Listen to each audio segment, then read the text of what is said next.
So yesterday I posted a video called "The Tactical Advantage," which was a showcasing of the tactic. And I got one request for a tutorial over some of the stuff I did in there over eFan, and so I'm going to take a little time to explain this trick because this is one of the, in my opinion, this is the greatest trick ever. It can do more stuff, more complexly, and it can just kind of, it's really simple and it's something that really should, if you're going to master something in 5A, you should master eFan.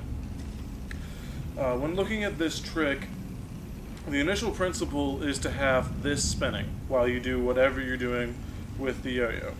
Just something. Like it can be Eli hops with a cross. Oh, I shouldn't have tried that. It should have been just anything. All right. Now, what's kind of odd about this is when you're doing this spinning. Let me go and stop the yo-yo for a second. This spinning goes in beats. As it gets to the same point from the point it was before, let me slow it down. It has a individual beat, and so over the course of this, you need to really get a consistent feel for that beat, so you can know how long something should be taking with relation to the beat, and so that way you also know where the dice is going to be, so know when to begin the trick you're working on. So let me show you this real quick. Now, when doing something like this, when it goes the opposite direction of the dice. It needs to, because it's not really, you have to have some involvement of the dice hand or the throw hand to get that flip right. You have to start the flip at a certain point. You have to start it right as the dice gets towards the top. Is going towards the top, and so they peak at the same point, so that your hand doesn't like freak out and can actually do it. So that's one of the reasons why it's really hard to get it to go more than once with this trick. Is because you have to have the beat exactly even. And other tricks also involve beat, but we'll kind of ignore those. Just kind of keep in mind that you might want to start, at very first, you might want to start with a really slow beat and kind of practice. Oh, you might want to kind of just practice counting it out. Just 1, 2, 3, 4, 5, 1, 2, 3, 4, and 5 to get a good feel for how it's beating. And then start practicing with that same rhythm.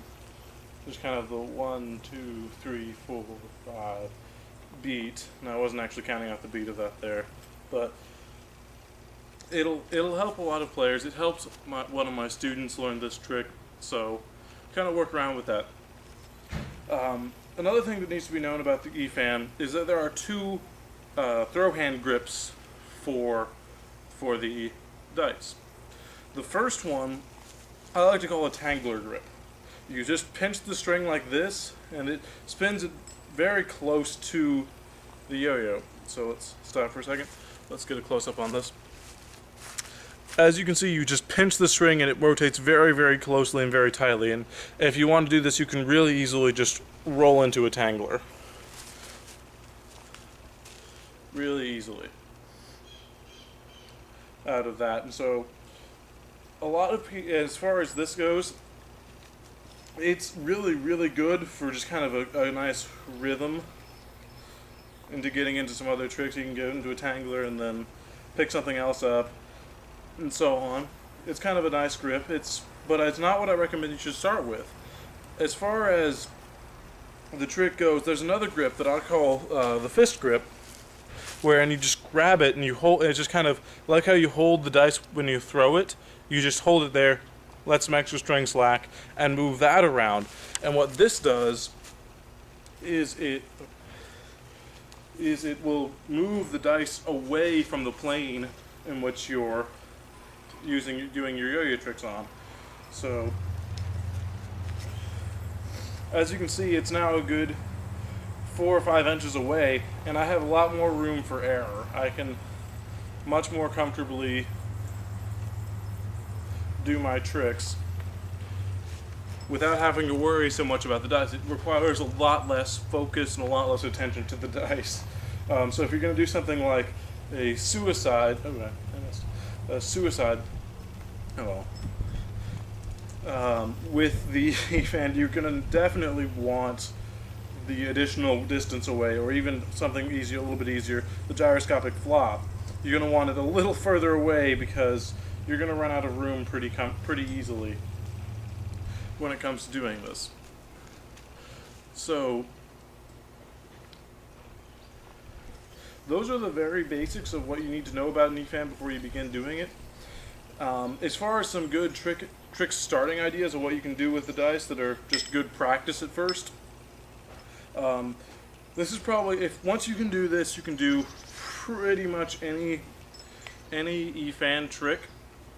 And what this is you start with whichever grip you want. I'm going to do the fist grip because I like it better. And what you're going to do is you're going to go over and then back. It helps to go in the same direction of the dice with the hand movements to pick this one up at first, and then you can start doing the opposite. Once you can do the opposite, you can do anything. Now, what you're trying to do with this particular exercise is you're trying to start in a trapeze with the E-fan going. You're trying to move. Let's start with the easy one. You're trying to move your hand over